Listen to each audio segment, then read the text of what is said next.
What's going on, everybody? This is Brian Mazique, aka Unique Mazique. I am a fight guy, a Forbes contributor, and I also write for Heavy.com. Got my man Peter Kahn with me, fellow fight guy, fellow Forbes contributor, and also a Boxing Manager of the Year candidate for 2019. What's going on today, Pete? Everything's great. Looking forward to another show. Had a big weekend behind us, so really looking forward to talking about that and what we got coming forward. Absolutely. We are powered by Fight TV and presented by Bet Online. If you're watching this on Fight TV, you need to go over to YouTube and search the Fight Guys and subscribe to the channel. All kinds of breakout material there. In addition to this podcast, it is on every Monday, Wednesday, and Friday at 8 p.m. Eastern time. As I said, do not forget to subscribe. Let's jump into round one.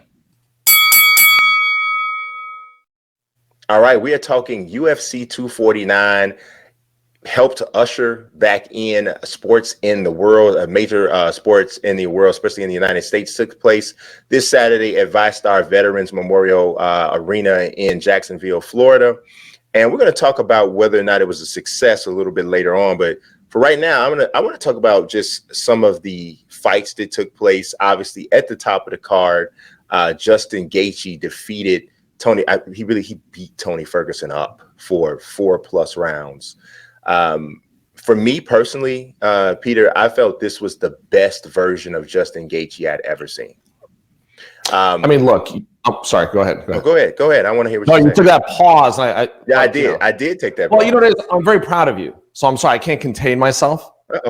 Because you killed it on the picks. So, you made a point of talking about that particular fight right at the top. And it's okay to brag a little bit. I mean, picking fights is difficult. And I think you went, 7-4? I was 7-4. I was 50-50 on that particular fight because I actually did pick Ferguson to win. But I did somewhat redeem myself from a pick standpoint because I picked it to go over 4.5 rounds. And the stoppage came late in the fifth. So to be totally honest, though, Herb Dean could have taken that away from me earlier because that fight could have been stopped prior to that. It was Tony Ferguson's just uncanny. And I use uncanny on purpose because if you're a comic book fan, the X-Men were called the Uncanny X-Men. And Tony Ferguson was out there like Wolverine with animanium bones and supernatural recuperative skills. I don't know how he took all that damage, suffered a broken orbital bone, all kinds of injuries. He took a beating, and somehow he made it into the fifth round. He really only had one shining moment in the whole fight. He scored a knockdown at the end of the second round, and it was really because Justin Gaethje got sloppy. But outside of that, it was just nasty. But yeah, what was the line on the total rounds that you hit? 4.5 rounds. I went with the over for 4.5 rounds. What was the line on that? Do you remember? Believe it was -140, but don't quote me on that. Okay. So look, you still made some people money on that fight. Mm-hmm. Yeah, definitely. Well, I'm sorry. What I went for was the underdog. So it was +140, I believe. And it was -110, -120 because it was favored to be under 4.5. I kind of felt that it would go over 4.5. Right. So, okay. Underdog bet one. Right. So you had one favorite bet in Ferguson. It really depends on the line value that Bet Online had, but I think you might still have come ahead on that fight. So good job there. Yeah. I appreciate it. And hopefully somebody was able to benefit off of it. But I was 7-4 overall with predictions. It was weird because the prelims kind of swept those, kept getting everyone correct. I think the first one I got wrong was Alexei Olynyk against Fabricio Werdum. I had Werdum. The fight could have gone either way. I actually scored the fight for Werdum. But I was really impressed with Alexei Olynyk. He came in just super lean. I mean, from a conditioning standpoint and just being svelte. I mean, he usually, when you see Alexei Olynyk, he has to fight in much shorter bursts than he did on Saturday. But he was kind of all out action for most of the entire 15 minutes of this fight. And for a 42-year-old heavyweight to put the pace on Werdum that he did was pretty impressive. So he got the decision, and it certainly wasn't a robbery or anything like that. But yeah, I mean, I just can't talk enough about Justin Gaethje. I mean, his striking overall in this fight was, I mean, we all know he's a brawler and a striker, and he does have some underrated wrestling, but the precision on the counter strikes. There was one particular segment where he ducks a head kick, comes up under the head kick, throws a right cross to the body, and finishes it off with a left hook combination. And it was so smooth. And this is just not anything you're normally accustomed to attributing to Justin Gaethje, because it's usually just, you know, straights and wild winging shots. And he's had success that way, but you can tell he's really working on his game overall. So now I have some questions for you, since this is your wheelhouse. Yes. Okay. How do you feel? Do you feel that there was an advantage with no live audience to Gaethje in this scenario? Meaning, do you think Ferguson might play off the energy of the crowd? Was he flat? Like, how did you see his performance? Was he just overmatched? I'm just trying to gauge what you think could have been some of the determining factors in that victory for Gaethje. He looked totally overmatched, to be honest. It was one of those beatdowns where it looks like if they fought 10 times, the same thing would happen. But you didn't think that going in. That's why I'm asking. I did not think that going in. And here's the thing. Tony, I would have to see Tony again before I know exactly what was happening here. Because what we could have seen last night is Tony Ferguson getting old and Tony Ferguson having all of the injuries that he's had, and all of the, just the overall problems, delays. Tony Ferguson has had quite the turbulent career when you mix everything in over the last 5 to 6 years. And you might look at it and go, wow, the dude was on a 12-fight winning streak coming into this fight. So it would appear that there was some level of smooth sailing, but it really wasn't that at all. I mean, he's had 5 fights set up with Khabib Nurmagomedov, and all 5 of them have been canceled for all different reasons. One particular time they were scheduled to fight, Tony Ferguson literally fell at the press conference and tore a knee. Khabib got sick after one during the weight cut. Tony Ferguson, and then there was another one where there was an injury. That's been all this, and now this time the 5th one gets canceled because of the coronavirus. It's like crazy. Right? Do you think he could have been overtrained?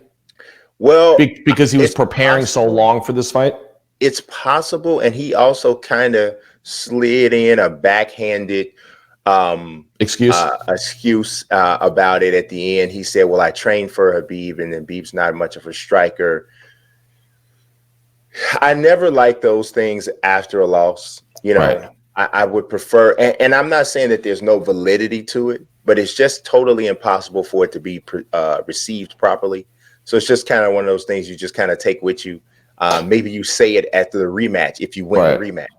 But I was following you on Twitter during this fight. Yeah. And you at one point right after you wrote trash. Yes. Because you didn't like the post. Yeah, I know. Yeah. So yeah, it right after the fight, and I'll give him a break, obviously, because it's a fight. Right after the fight, Justin Gaethje walks over to him to congratulate him. Jones gives him a hug, and he literally pushes Justin Gaethje off. Now, I've seen guys lose in fights and even be disappointed by a decision.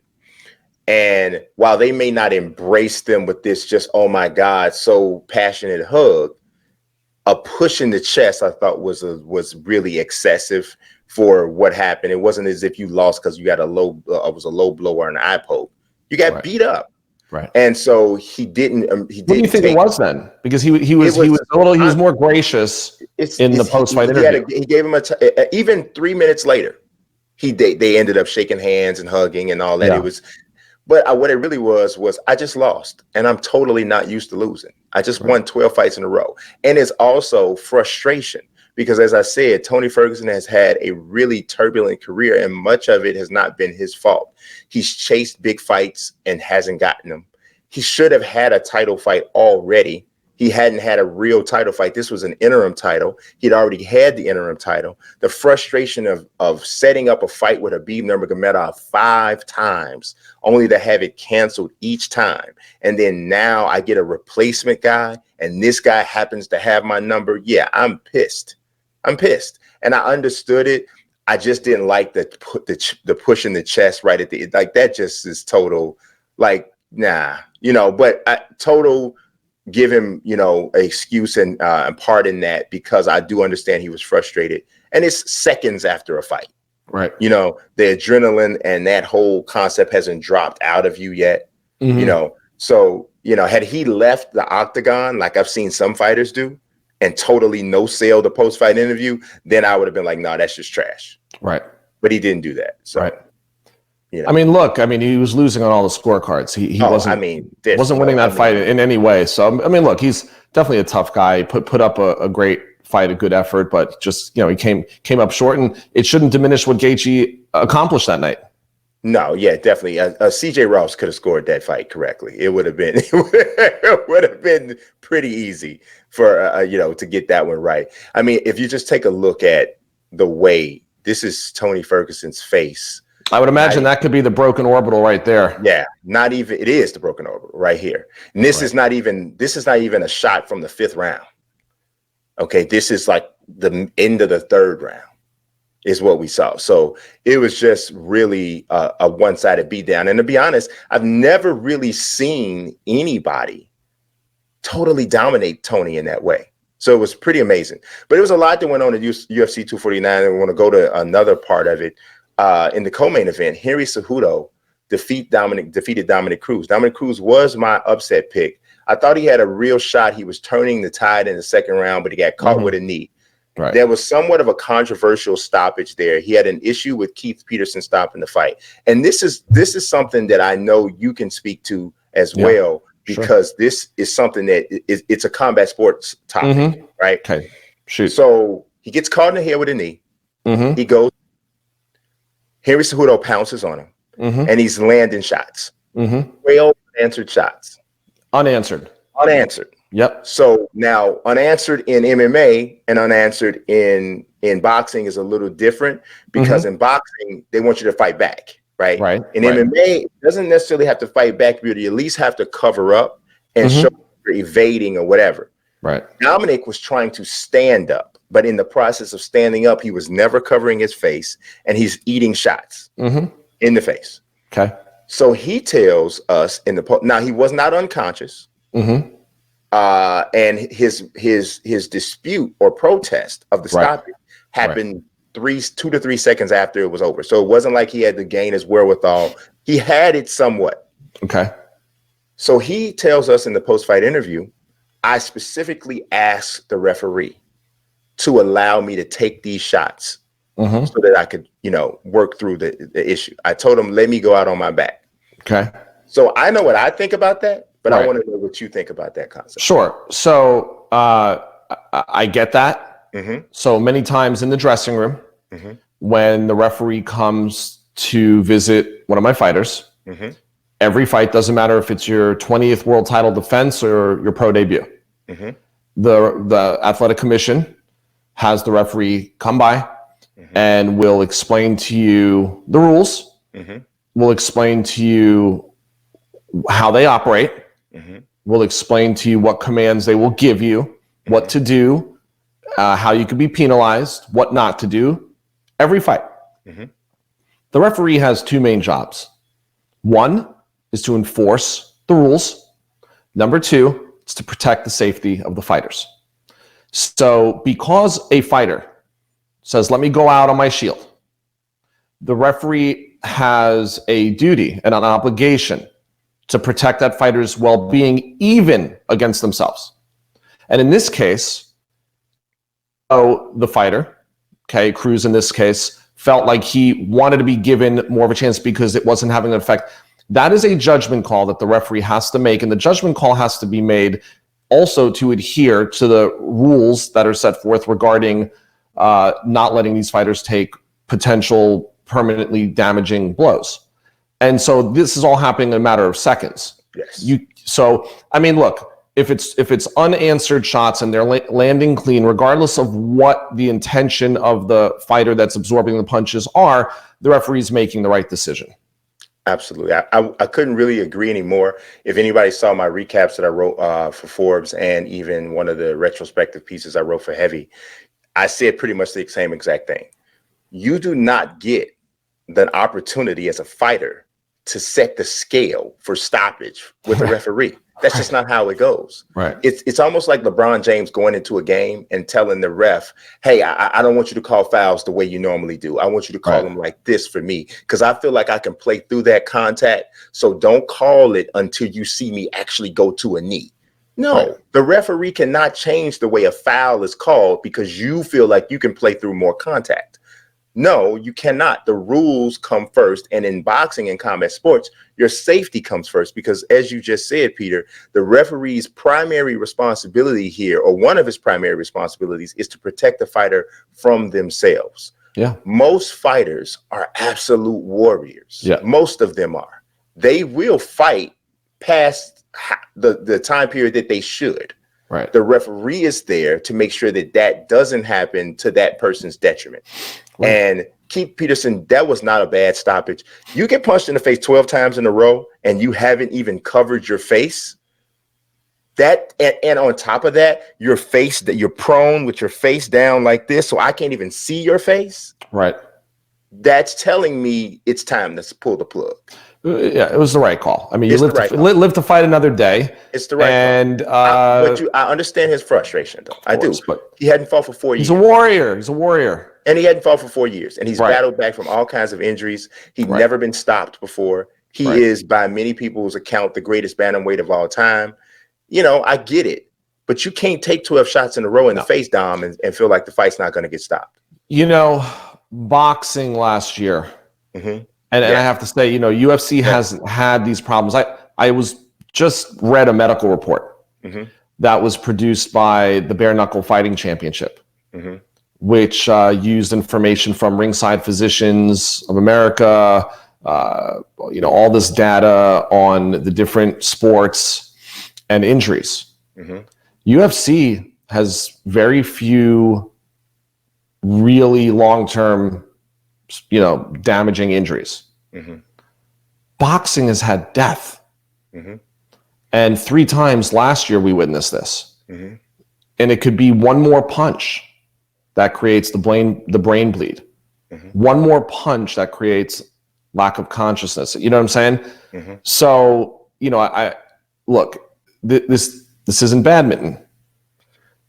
You know, guys are getting punched. They're taking blunt force trauma to the head. They have to be protected. Sometimes is frustrating as it might be for them. Go home, lick your wounds, live to fight another day, and I'm sure your family would appreciate the referee down the road. Yeah, and you know what? It's funny that you just said that, because every time somebody makes a reference like that, Sugar Ray Leonard's famous quote comes to mind. He said, "You play basketball, you play football, you don't play boxing." It's true. It's the same thing with MMA. And it's so funny because I was talking to my sister yesterday morning, and I said, I was joking with her because I know she's not a sports fan. And I said, I know you didn't miss the UFC bringing sports back to America yesterday. And she said, I didn't even know who was playing. I said, nobody was playing. Not one person there was playing. So it's a couple other things I wanted to cover. We cannot talk about UFC 249 without talking about Francis Ngannou. Woo. Is that 30 seconds? 20 seconds. Woo. 20 seconds. I'm going to say something. I don't know what in the world Jairzinho Rozenstruik is doing approaching Francis Ngannou as if he's every other heavyweight that he's fought. Right. I understand that the undefeated thing can really blow guys' minds. It really can, because Rozenstruik had never lost, obviously, even though he literally snatched victory from the jaws of defeat in this fight before this against Alistair Overeem. But if it's certain boxers have this same issue, and because most of Rozenstruik's stuff is on the feet, it's kind of comparable. During exchanges, Rozenstruik doesn't move his head left or right. He just does this. Okay, stop right there. Great point. Yes. And that leads into something that I was going to reference particularly for this fight. Yes. One of the things that I loved and that I really love about boxing and boxing fans is that how much they embraced the UFC coming back. And how many people tuned in, not to hate on it, but to watch it and to comment on it. Mm-hmm. And one of those people was Teddy Atlas. Mm. And he was critiquing the exact same point you made, that this is why you don't pull back from punches. Yes. If you go on Twitter and you look at it, he was giving commentary. Yeah, I did see it. He was giving commentary and he was explaining from a striking perspective. Mm-hmm. This is why in boxing we don't pull back. You duck or you do lateral movement or you roll, but you don't pull back. And you know what's so funny is this is exactly what Deontay was doing against Tyson Fury. Right. He was just doing this because when punches start coming to Deontay, he does this. Right. Instead of this or this, it's just this. And this is a common bad habit of big punchers who are not used to people bringing the fight to them. And so you don't literally know how to react when a guy is being the aggressor. Yeah. And it's even more detrimental in a situation like with Rosenstrike, because you're fighting a bigger puncher who is a bigger man with longer arms. So when you're pulling back, you're really not getting yourself out of danger. Right. The only way to get out of danger is to change the levels. Exactly. Yeah. You duck, you slip, you roll, you change angles. Mm-hmm. And if you're going to retreat, you don't do it with your head. You do it with your feet. Right. Get out of the way. Exactly. So, but what I enjoyed was watching just the commentary that you don't normally see. I don't know if I've ever seen Teddy Atlas commentating on Twitter regarding a UFC fight. So I thought that to be... I'm just piggybacking on what you're saying. I really think that's something that they may want to consider pursuing overall, having somebody like Teddy or somebody who is a boxing guy speak to or give some analysis to the striking aspect. Yeah, I agree. I think it would be awesome. You know what I mean? Very particular skill set to talk about. Yes, very particular skill set. And mixed martial arts is very much about specialists. That's the ground root of the sport. It started that way, where people were specialists in this area, that area, whatever. So I thought it was really great. But just to put into perspective what Ngannou has done. Yeah. Over his past 4 fights, he has knocked out Cain Velasquez, Junior Dos Santos, Curtis Blades, and now Jairzinho Rosenstrike. Right. And all 4 fights have taken a combined 2 minutes and 42 seconds. Easy work. 4 fights against 4 of the greatest UFC heavyweights that we've seen in the last 10, 15 years. And he's needed less than 3 minutes to dispose of them. So if you wonder why people are calling Francis Ngannou the UFC's Mike Tyson, that would be why. That would be why. Two other points from UFC 249 before we move on to another actual topic about UFC 249. Sure. It's a little different. I think we also need to mention Calvin Kattar's victory over Jeremy Stephens. This was the elbow that he drilled Jeremy Stephens with to knock him out, to drop him and then finish it up with another slice in the elbow from the top, was just pure mastery.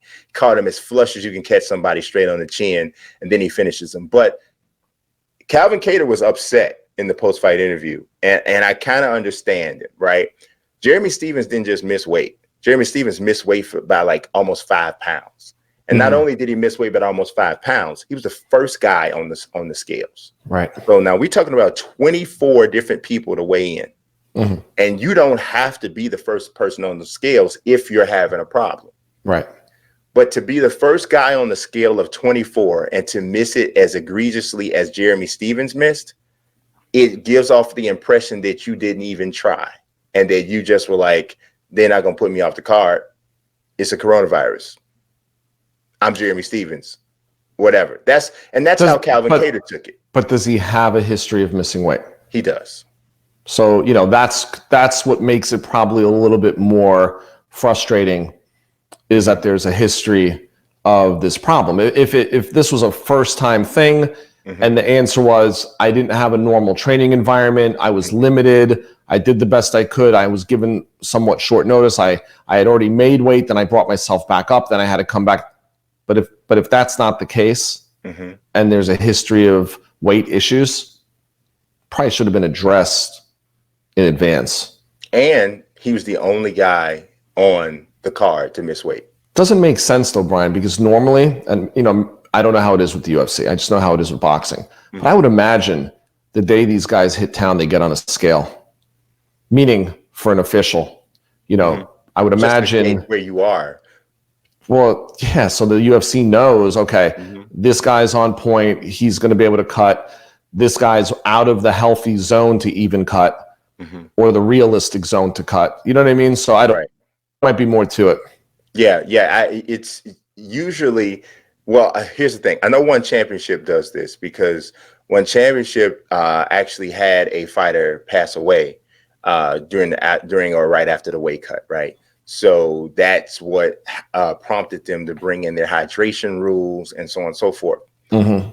So they do have you weigh in at certain points. You have to check in with weight. And this is to guarantee that you're not putting yourself through some crazy, massive last minute weight cut, which is where most of the time the danger comes in. Right. So that's the purpose of that. So I kind of get him being upset. But last thing in terms of the actual fights from UFC 249, if there's one image that I'm going to remember from UFC 249, it is this. I know what it is. I know. Oh, yeah. Niko Price took a left hook on the right side in the right eye from Vicente Luque that just, man, and this is what lets you know that fighters and mixed martial artists specifically are just built different.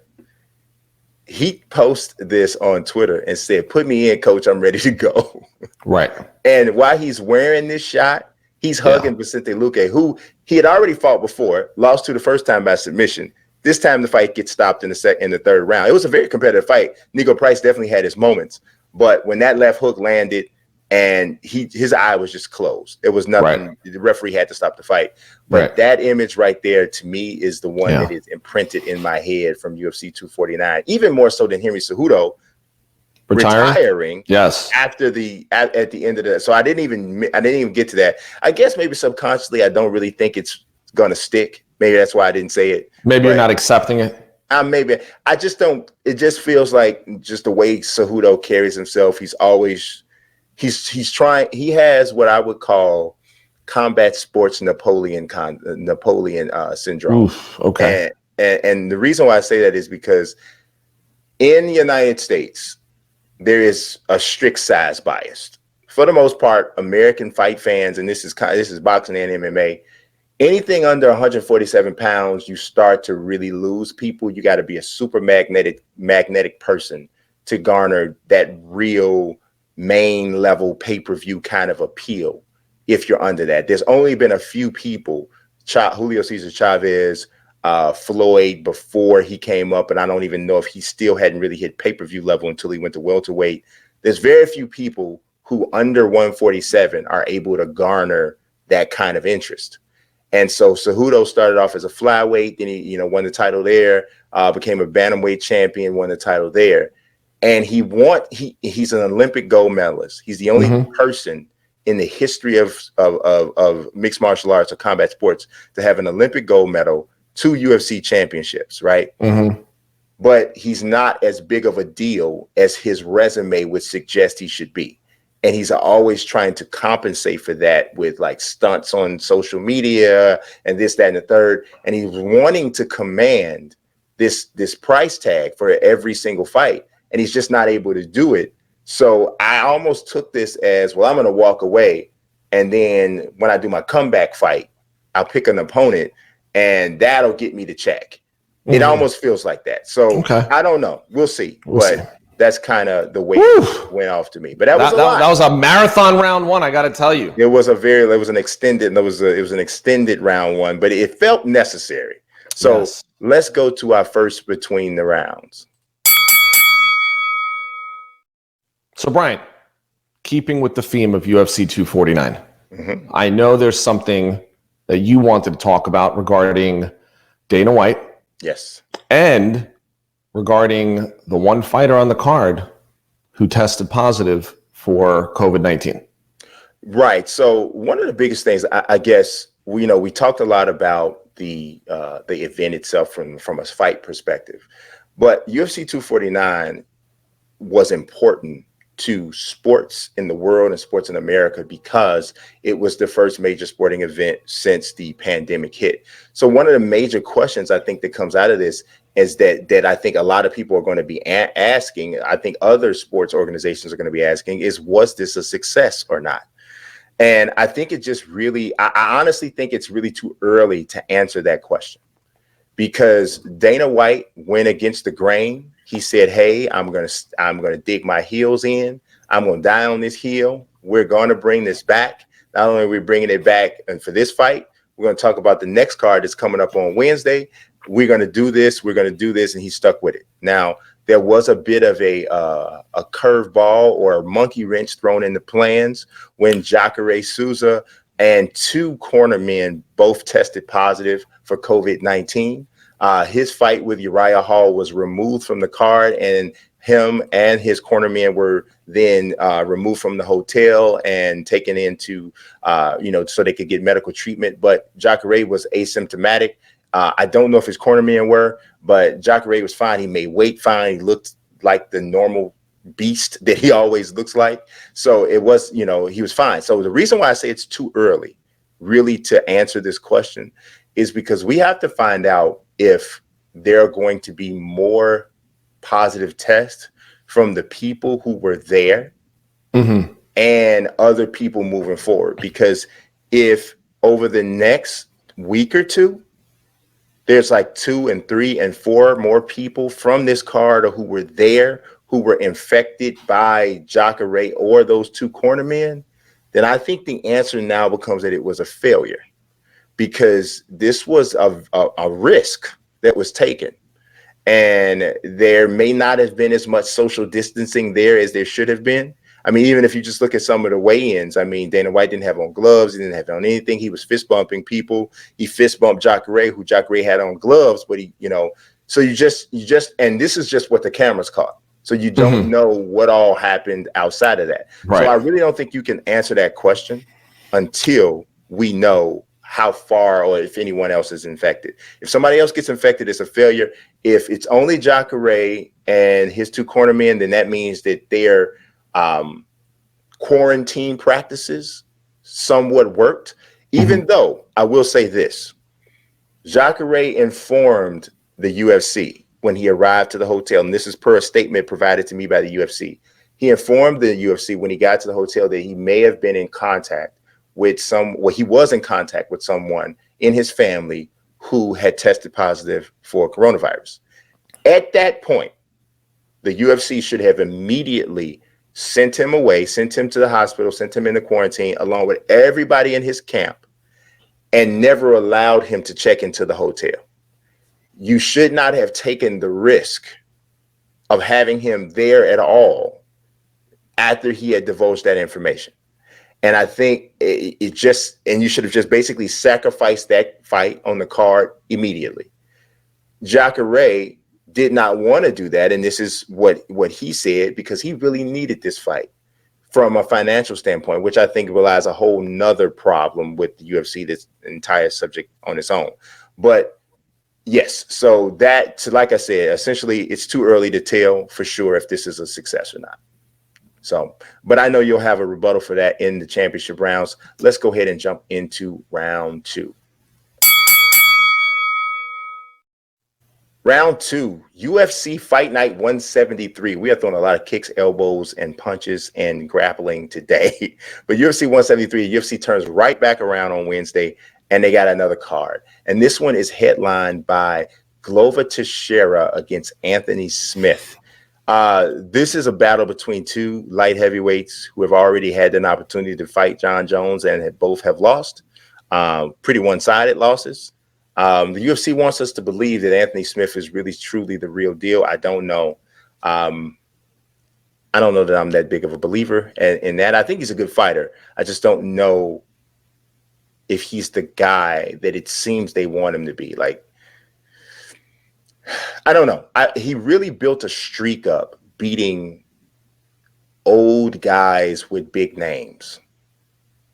Rashad Evans, Shogun Rua, guys very much past their prime.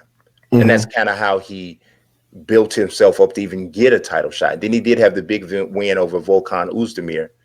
But I don't know. I just feel like, so I mean, Glover is still a formidable guy, but he's on the back nine as well. So I'm not saying that to kind of like crap on the card, because I still think it's an interesting card.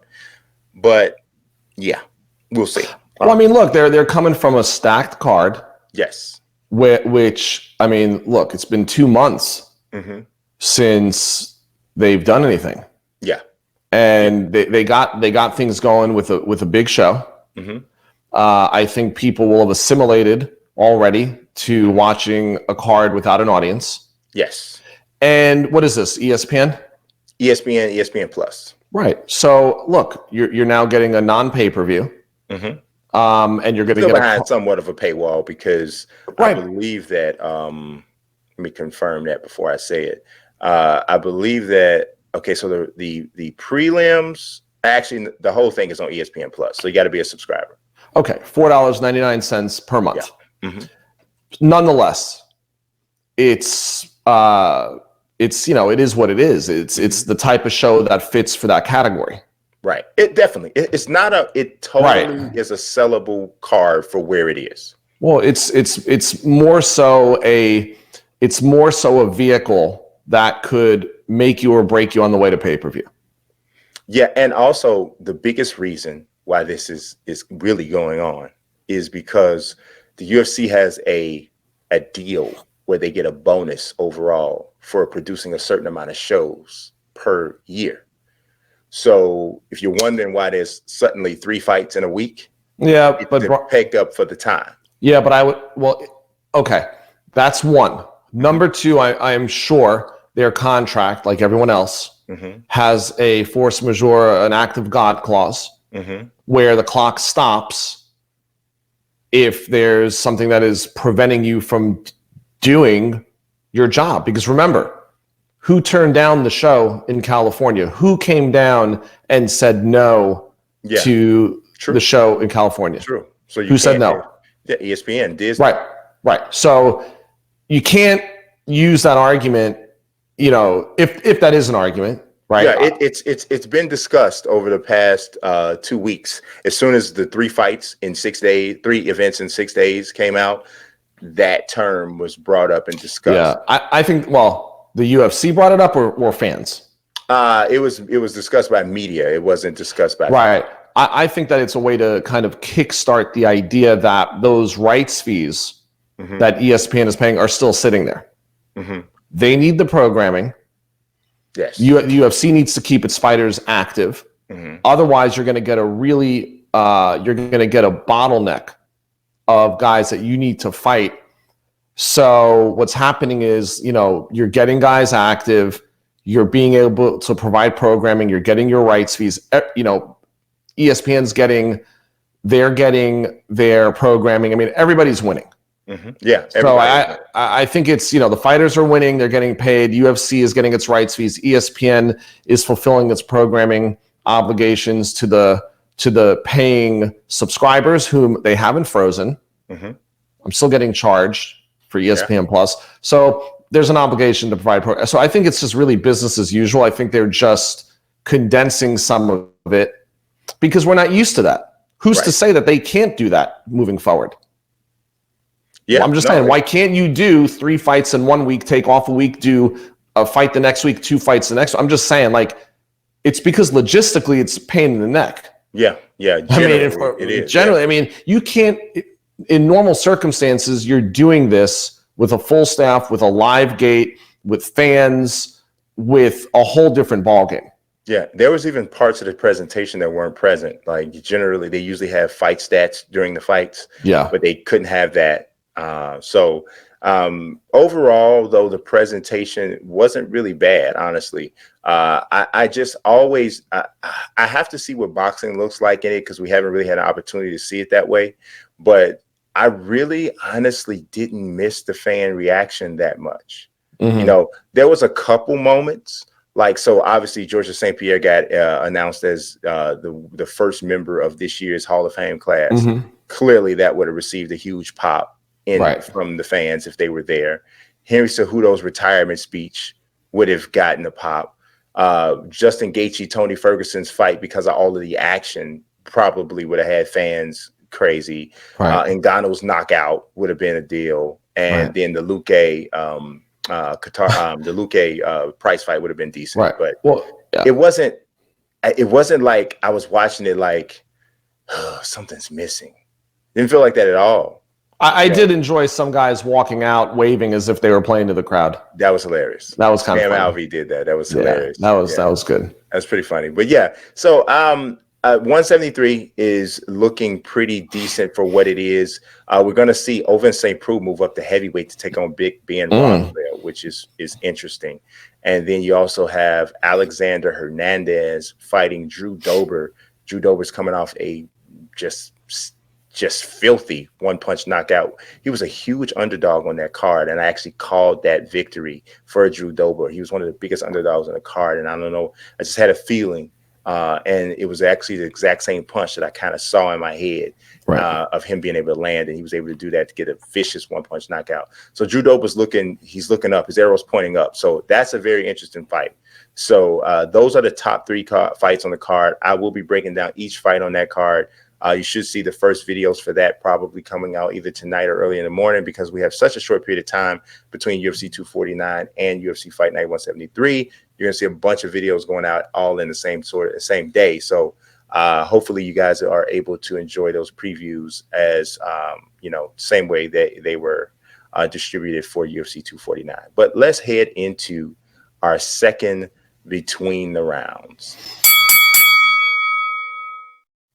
All right, Peter. So there's some talk on the boxing side that Bob Arum, or there's this conversation. It seems as though that fire and the push behind Fury Wilder 3 that we it seemed like it was like a foregone conclusion that this would happen this year, but it's starting to seem like that might not be the case. Right.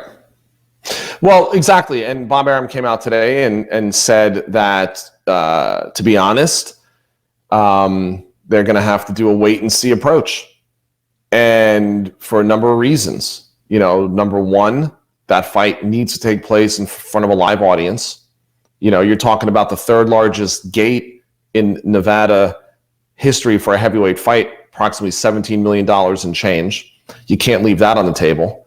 Number two, in order to effectively promote a pay-per-view like that, you need a solid 70 to 90 days, which includes the fighters, their teams, and top-ranked staff and media going from multiple cities to do some kickoff press conferences. And then, of course, during that time period, before these guys go into camp for good, they go and they hit the normal media circuit, some of the big stuff, whether it's First Take, whether it's whatever it is, okay? All of those elements need to be a part of it. So you need the ramp up, you need the media participation, you need the ability to sell those tickets. You want people to feel comfortable going back to a casino venue. All the things that go along with it. Obviously, a wait and see approach is all that he can do. But here's what's also interesting. Kubrat Pulev is just foot on the gas pedal, right?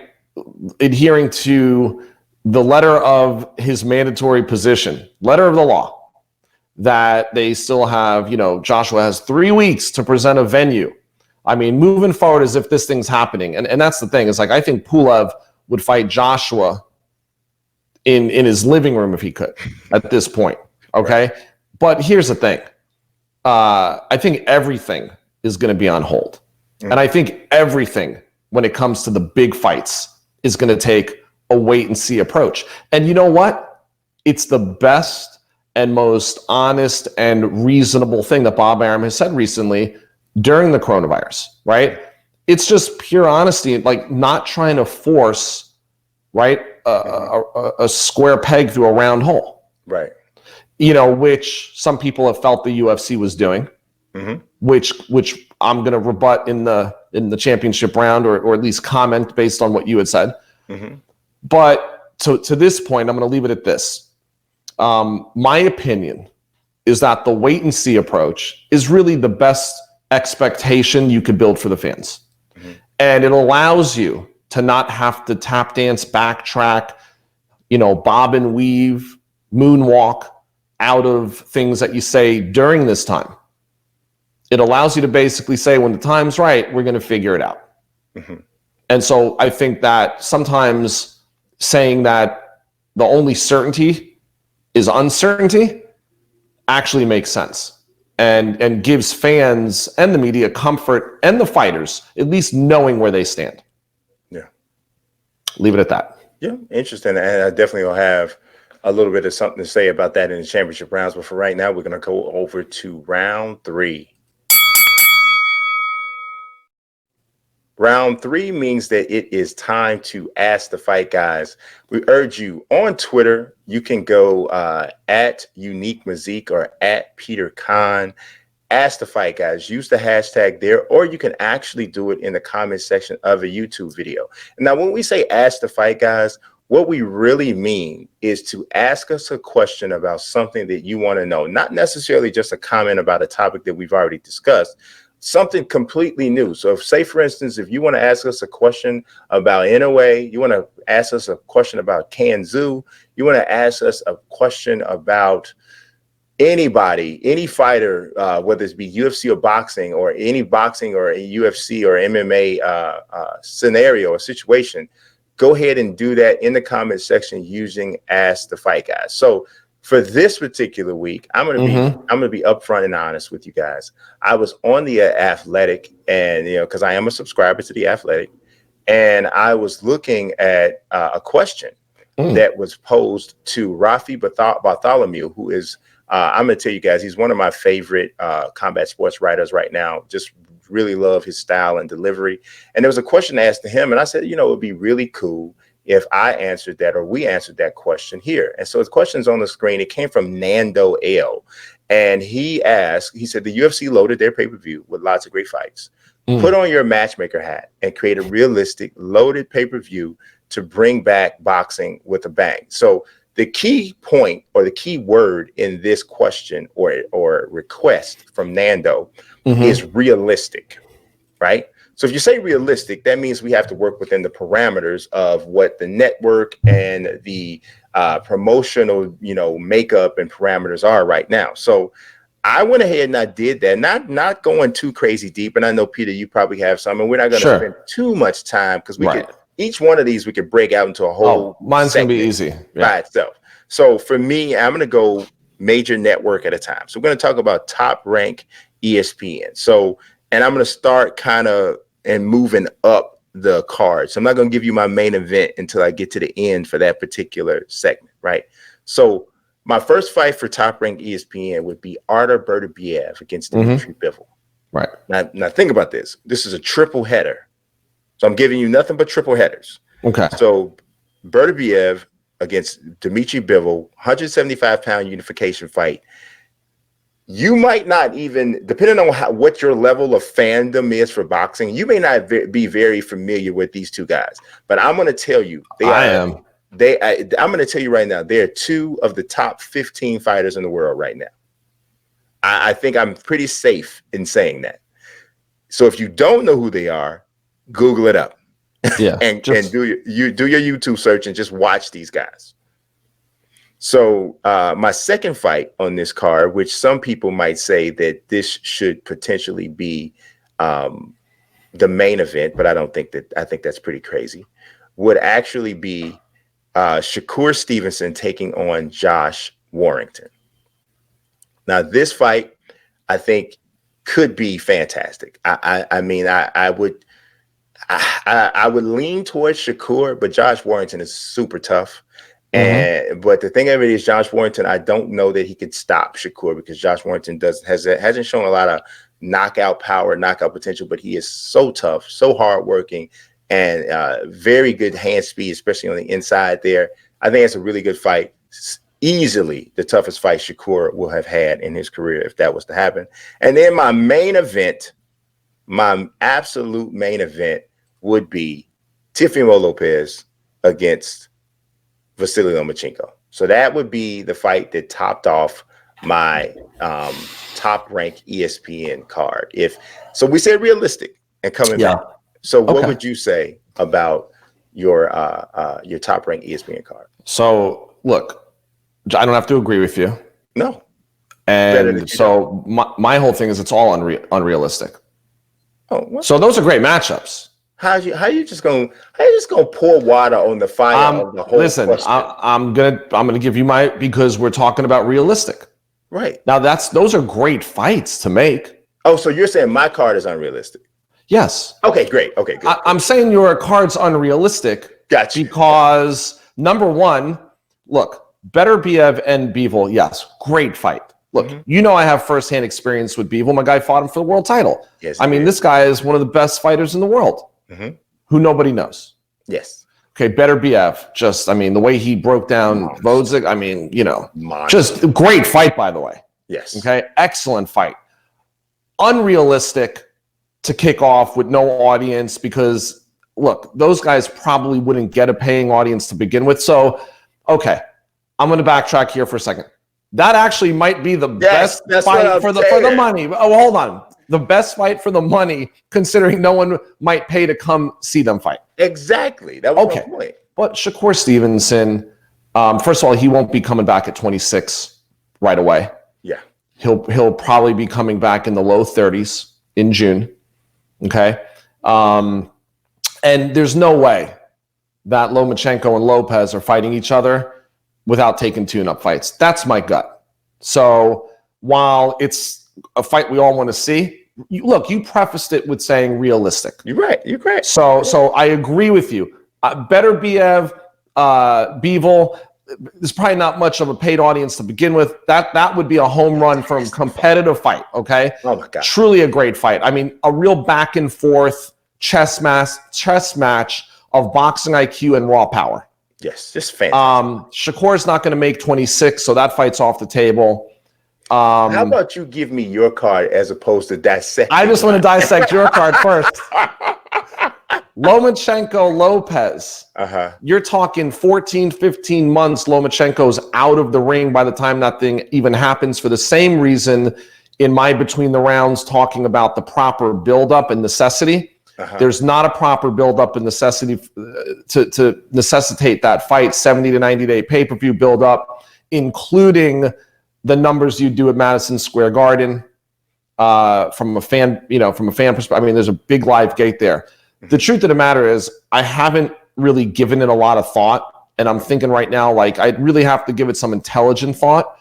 And it's a tough question. So, what was posed is a very tough question because it was prefaced with realistic. Yeah. So to make my life easier, let's go down divisions. Heavyweight division, where weight's not an issue. So okay. We're gonna go, and so we go. I'm just trying to engage in this one question. But you used up about 90% of the allotted time. Are we going to talk about? Hold on. Are we going to talk about round one? Let's go back to a 30-minute round one. But what I'm saying is, I'll do it in a minute. I'll do it in a minute. Okay. I'll do it in 1 minute. I think that no one's necessarily paying big dollars to see Caleb Plant and Benavidez or Caleb. I think that you can do a fight like that where you wouldn't be sacrificing the live gate that much. Okay. To where you could put a fight like that on and you're not PBC, really hurt. Though. Okay, PBC. I'm just saying, yeah, that's PBC.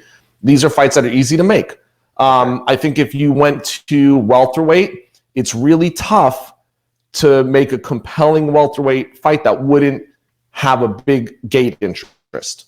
Okay, maybe Danny Garcia and so can I ask give me somebody. So if I ask a question, so when I do my PBC, the zone section to answer Nando's question, so I can just make sure your contribution to this is going to be to tell me why all the fights are not going to be able to happen. Yes. Okay. Long as I know. Okay, so let me go. The PBC. Dude, someone's got to be a stick in the mud here. Yes. You do yours, and then see if it's easier to do where you give me your well thought out fight. All right, so I'm going to do my PBC. Okay. Seeing so you trying to be stick in the mud. Yeah, there we go. So Jamal, I didn't know we were. I'm sorry. I didn't know that you get to ask the question that you had carefully already had the answers to. You throw it at me over here blind, and now I can't critique yours. So it's okay. Keep going, Charlo. Keep going. I tell you. Jamal Charlo against Sergey Derevyanchenko. I think we talked about this being a fantastic fight. Both guys That's a good fight. A similar situation. I think it's realistic. I don't know if it's going to pass the contest. Better. You know what? That's what we do. Realistic. I like that. There we go. Okay. All right. Now, next on the PBC side, which is another fight that we have discussed on this program. Yep. Andy Ruiz, Dominic Breazeale. Okay.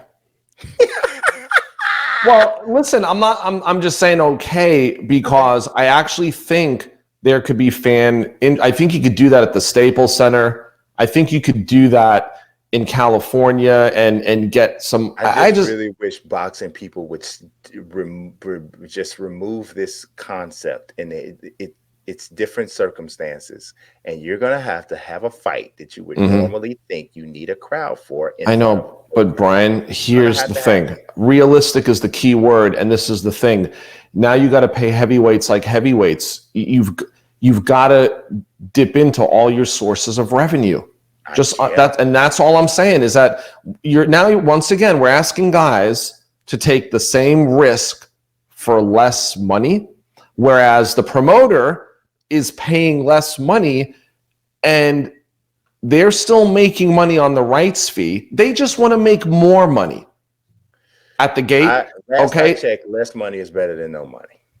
But risk reward is also something that once you get a guy to start taking less money, I'm just go to your third one. I'm just saying. And so my main event is Gervonta against Leo Santa Cruz. Oh, stop it. My main event. Stop it. How was Gervonta's selling out venues. Stop it. I understand. I'm just saying the rules need to change right now. GTFOH.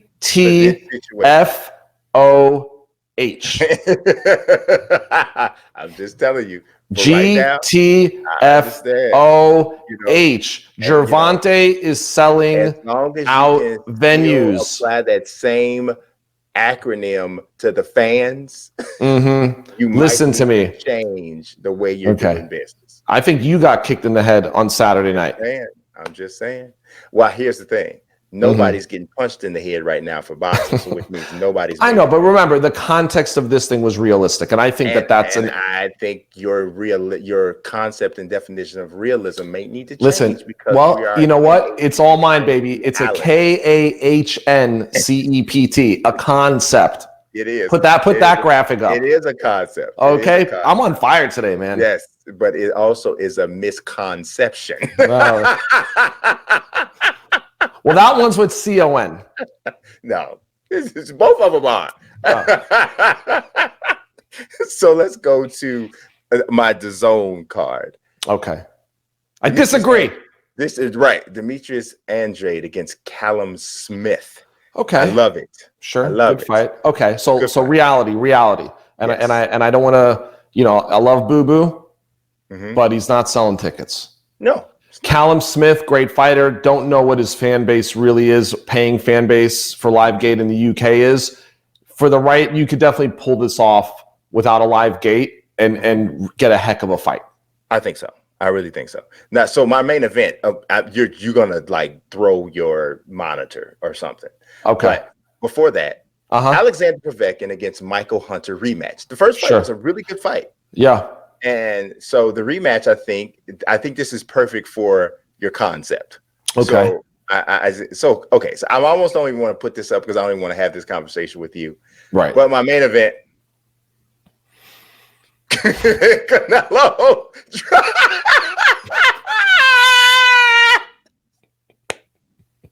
Canelo Triple G 3. Stop it.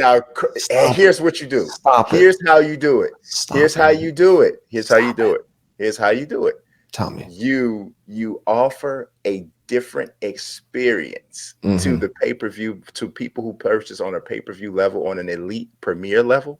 And you allow their pictures to show up on a huge screen inside the venue. So you get this crowd sound, kind of a generated thing. I'm just really joking right now. Actually, I'm kind of not from a WWE standpoint. No, you just actually had a moment of non-delusionalism, and you just realized that what you just put up was completely ridiculous. No, I knew what you were going to say, but here's the thing. I totally believe that you could fly. There's a lot of money that could be made if a promoter would have the cojones to say, you know what? I'm going to do something. We're going to find out how much of this live gate can we compensate for in alternative earning sorts of capacities. We're going to find out how much. Obviously, we know we're talking about a stupid live gate for Canelo Triple G3. So I will say that one is the most risky, obviously, because that's the bigger fight. I'll give you an example of something from a DAZN standpoint that I think could work. And I would find maybe it's another tough one because he brings an audience, but you can get away with it right now where he's at in a non-title fight would be Ryan Garcia. The question is, what other lightweight, would work that Golden Boy would be willing to work with outside of their promotion? And like I said, I'm sort of kind of thinking on my feet right now, trying to play matchmaker in a realistic setting.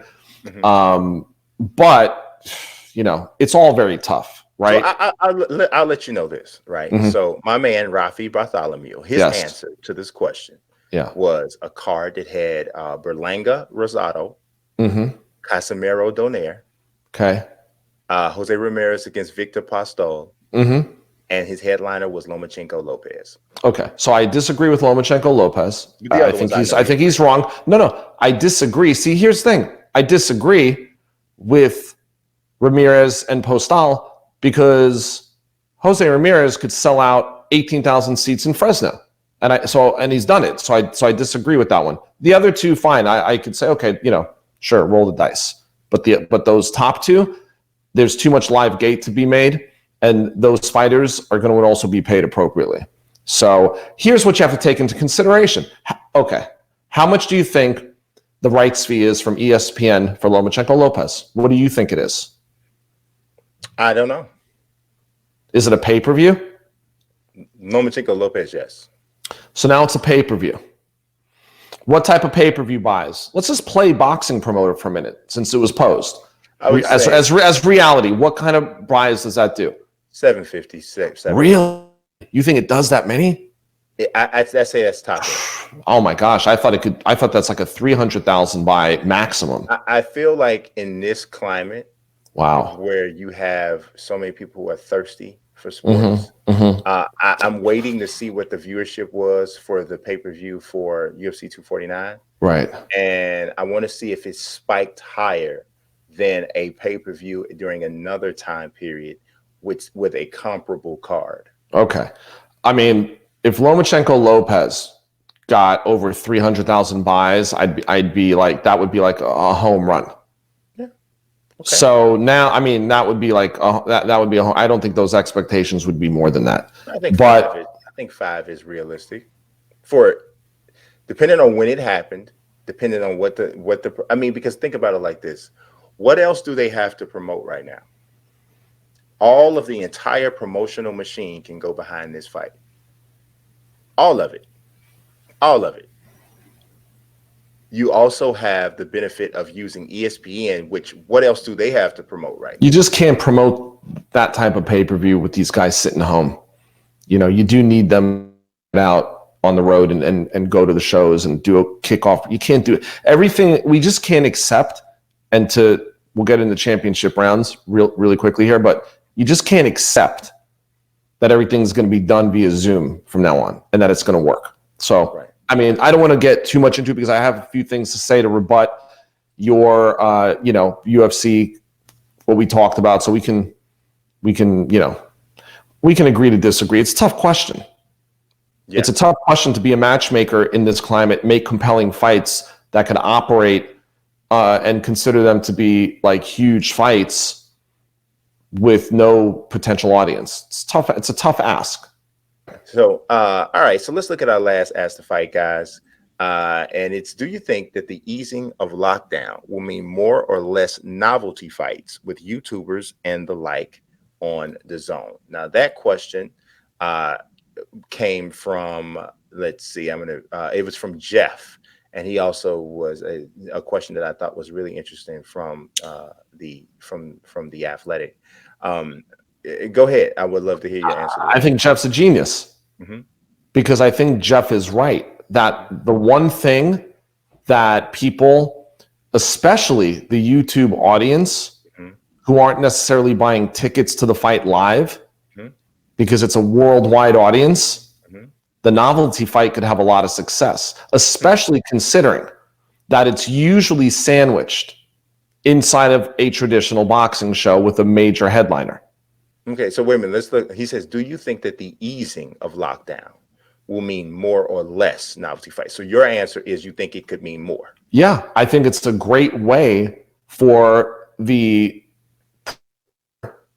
promoters to be able to make fights that could draw either more subscriptions or pay-per-view viewership, whatever, without being concerned that you're really going to sell a big gate for that. Because even the actual demo that's going to watch those fights is a demo that would prefer to probably just stream it or watch it on a smart TV, smartphone, tablet, computer, whatever anyway. You know what I'm saying?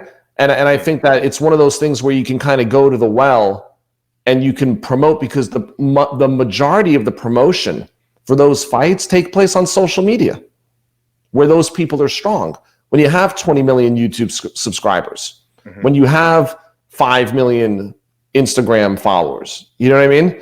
So I think that that's a way that you can use a vehicle to promote a fight that probably doesn't garner a big gate revenue anyway, but could garner you a really good pay-per-view or subscription jump.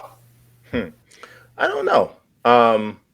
The ticket sales for Logan Paul KSI were really pretty impressive. They were pretty impressive. But it wasn't a standalone card. Devin Haney was on that card. Who else was on that card? It was a pretty decent card.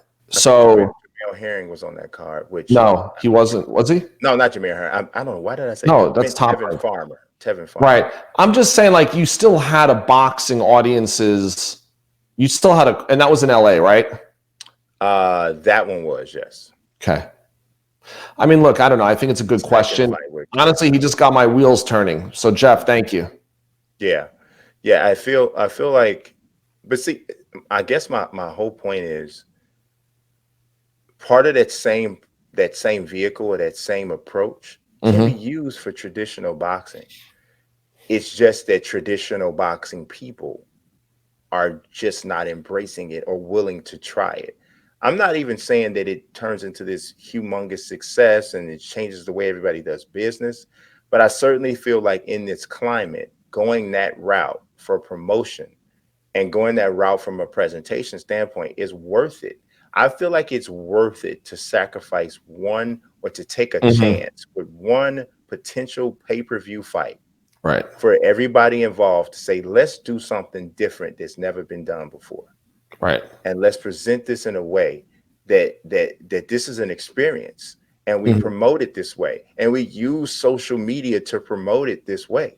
Right. And I don't know. I just feel like it just makes all the sense in the world to try it that way. But I think that was a really good question. It was. I think it is, because I think that those types of fights, you don't have to.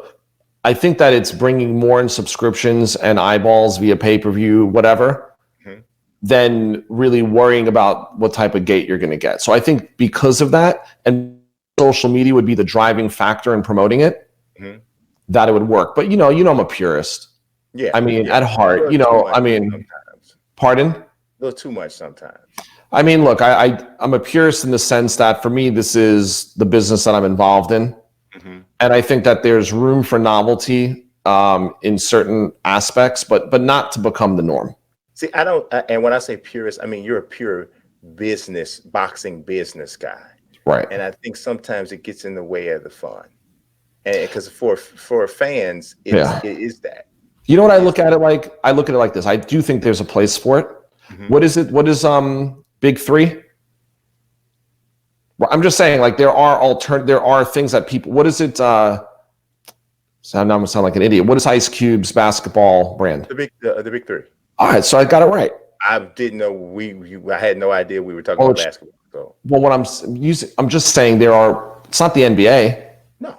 But still gets a good turnout. Yeah. Still, there is a place for things to take place around certain sports, as long as the expectations are of a certain expectation. Right. Yeah. So and I think it works. Listen, I've said this before. I think it works. I think, like, I was at the Jake Paul fight against the big nose guy. No, that's what he. Stop it. That's what he called. That's like his own. Stop it. Miami Fight Night. Okay. And trade. Listen. And trade was the main event. I know exactly who you're talking about. It's right. Anderson Gibb, the big nose guy. Listen, he does have a big nose. Miami Fight Night. Yes. And say his name backwards. Who? Anderson Gibb? Yeah. Gibb Anderson? Oh, big nose guy. Yeah. Okay. Big nose something. Something. Just listen to me, Brian. Hey, I will educate you. Listen. Okay, thanks. Miami Fight Night. I'm telling you that more than half that paying audience cleared out. 2/3 that audience cleared out after that fight. They were there for those guys. I totally get it. That's what I'm saying. But that's what I'm saying. I know. There's a place for it. It does matter. Definitely a place for it. Yeah. They weren't interested in Tevin Farmer against Jojo Diaz, which was a great fight. And they weren't interested in Andrade. I mean, they were sandwiched in between two compelling fights. And everybody left as soon as the Jake Paul big nose guy fight was over. That was my point, that their live gate is still, generating something. So. Yeah, absolutely. But I mean, it's a good question, because the question was, would the ease of lockdown see more or less of these fights? I think, anyone that's smart would find a way to incorporate more of these into the overall scheme of things. It's just that the traditional promoters have a hard enough time keeping their guys busy. Every card is stacked right now with 10 fights because they need to keep these guys active. If the average promoter has 70 fighters under contract and all are guaranteed 3 fights per year, that's a lot of fights that you have to put on over maybe 30 to 40 dates. You know what I'm saying? So, they have a hard enough time keeping their contractual fighters busy, let alone, starting to build shows around more of the novelties. For sure. All right, let's jump into our championship rounds. We will dance through this a bit. All right, so first, I want to hear what you have to say about UFC 249. Was it a success or a failure in your eyes? Well, I mean, I think it was a success. And I think it was a success because I do think that the intentions were good to get things somewhat back to normal. I think that the idea of the testing and having these protocols put in place, usually it's the first guy back that takes all the risk, takes all the criticism, because there's a wait and see approach from everybody else. Hey, let's see where they fail. Absolutely. Instead of saying, hey, let's see where they succeeded, it's always, let's see where they fail. It's my life. Right. So, so to an extent, I give them a lot of credit. You know why? They put a lot of food on a lot of people's tables Saturday night. Yes, there is risk, but you know what? I go to Costco, I go to Walmart, whatever, to pick up food, to pick up things that are essential. I go to the bank. I'm at risk. Yeah. And I'm around far more people that aren't being tested than the people that were a part of the UFC show. So I think what they did was, I think they were successful and a winner. Unfortunately, somebody tested positive, but it just means that the testing worked. Now, we'll know in a couple of weeks if that contact translated into other people getting sick, but we'll find out if my interaction with the teller at Costco yesterday ended up in me getting sick and I was wearing a mask and I was wearing gloves. So there is risk in everything. but I do think that they put on a great show. Right. I think they did it under tough circumstances. Mm-hmm. And I think they learned from it. Yeah. I think that you'll see you'll see things maybe reportedly smoother for Wednesday's show. Mm. And I think as this thing evolves, I think that you'll find that like anything, there's trial and error. There's going to be somewhat of mistakes being made, and I think they'll correct them. And look, I'm not an MMA, UFC guy, the X's and O's of it all, but from an event standpoint, from a promotional standpoint, from getting combat sports moving, getting sports moving, a lot of people benefited. The sports books benefited. The fans had something to watch. Mm-hmm. The fighters were able to fight. The teams were able to participate. Across the board, it helped get things going in an environment where no one wanted this. Right. Someone like Dana White, whether you love him or hate him, agree, disagree with his politics, with his personality, it doesn't matter. Yeah. Doesn't matter. It's his company, his show. Yeah. And you know what? Like I said, a lot of people made money. They did it in what I really believe was as careful as they could have thought about way. Yeah. And if you really looked at the venue from the wide shot, it was really empty and very limited staff. Yeah. Realistically careful, I say. It's about, because there's only so much care that you can take right now in this kind of a thing with something as easily passed on as this. And by the way, one more thing. Mm-hmm. Did they know about what did Souza inform them? Did he not? Did they do the right? This is just reported.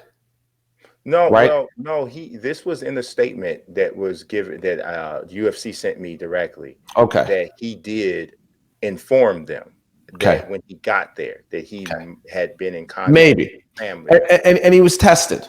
Yes, he was and tested. And the test came back positive. But the thing of it was my personal thought. This is me giving an opinion based on the fact that they shared. Right. As soon as he said that, to limit as much risk as possible. Yeah. I would have said, okay, bro. And here's what I would have done. Mm-hmm. I would have paid him his show money. And I would have paid Uriah Hall his show money. And I didn't know they didn't.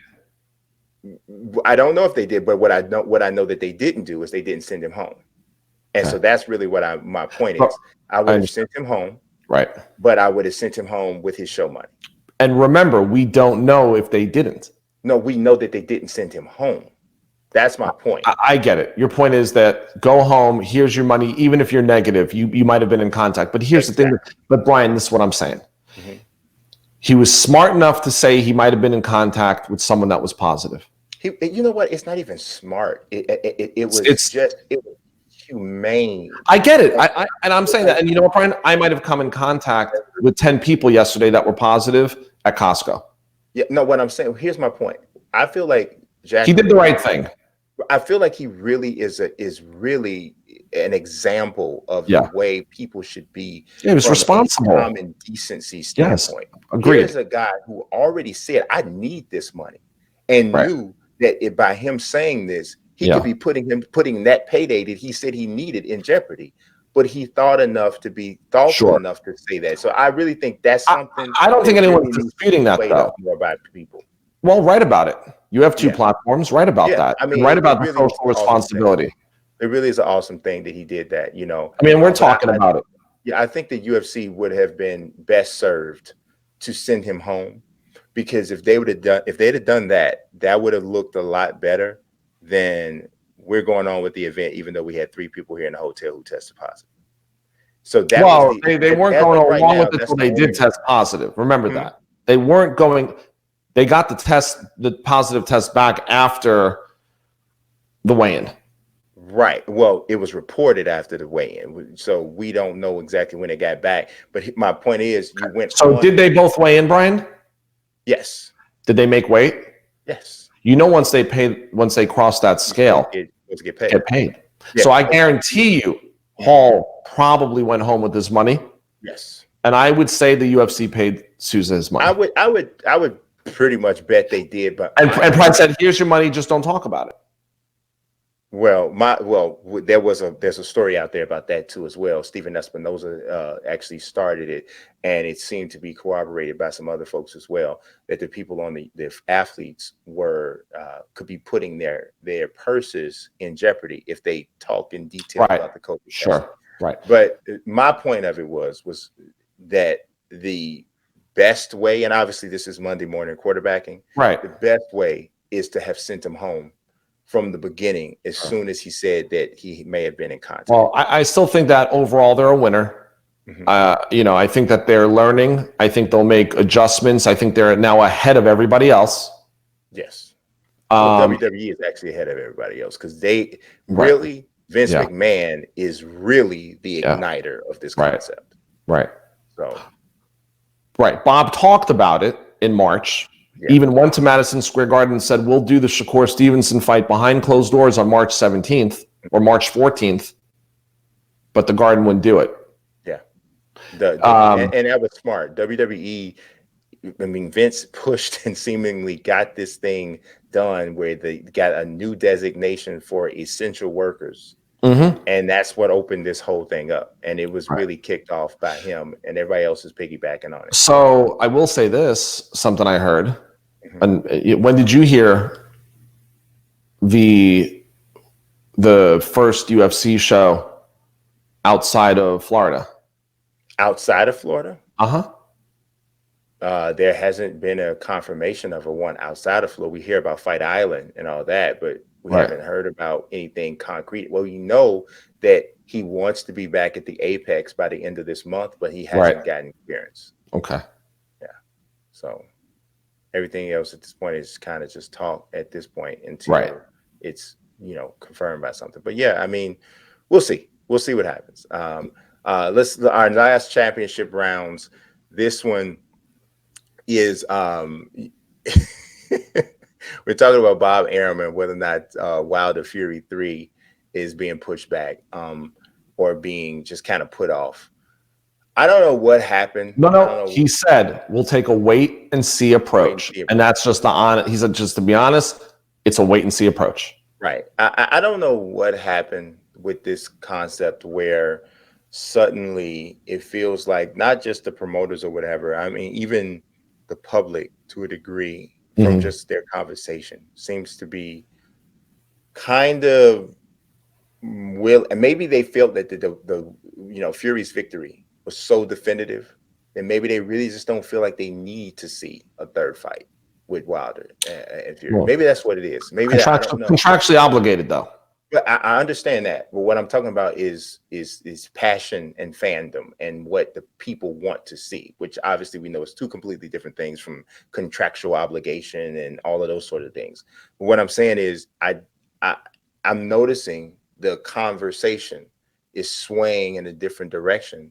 And rather than a demand to see Wilder Fury 3. Now we know the demand doesn't always necessarily, end up being met, or these passions or these requests don't always end up being met. But it's just interesting to me that it feels like the boxing community is even backing off of their desire to see this third fight. And I think it could be because they just feel that Fury has already proven himself to be the better man.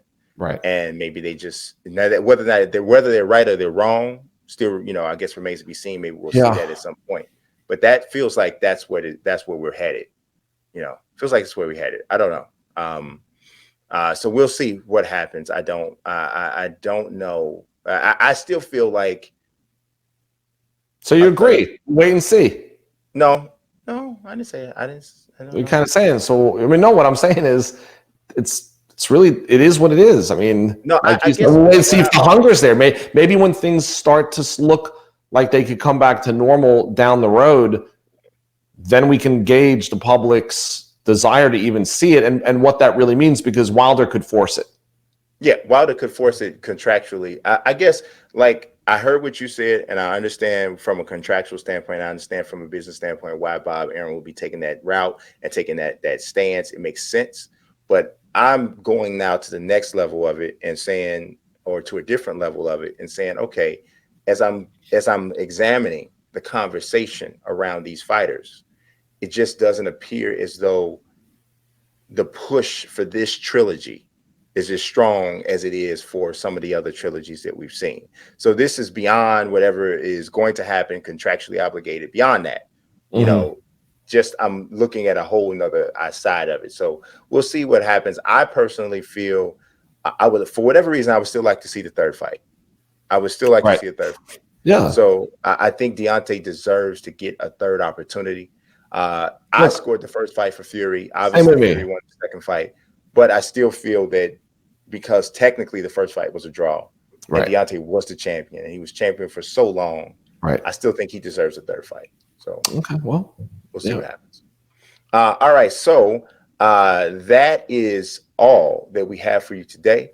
I appreciate you watching. As always, do not forget to subscribe here on YouTube. Also, head over to Fight TV. And if you have not subscribed yet to their app, do that as well. For my man, Peter Kahn, this is Brian Mazique. I appreciate you watching. As always, God bless and peace.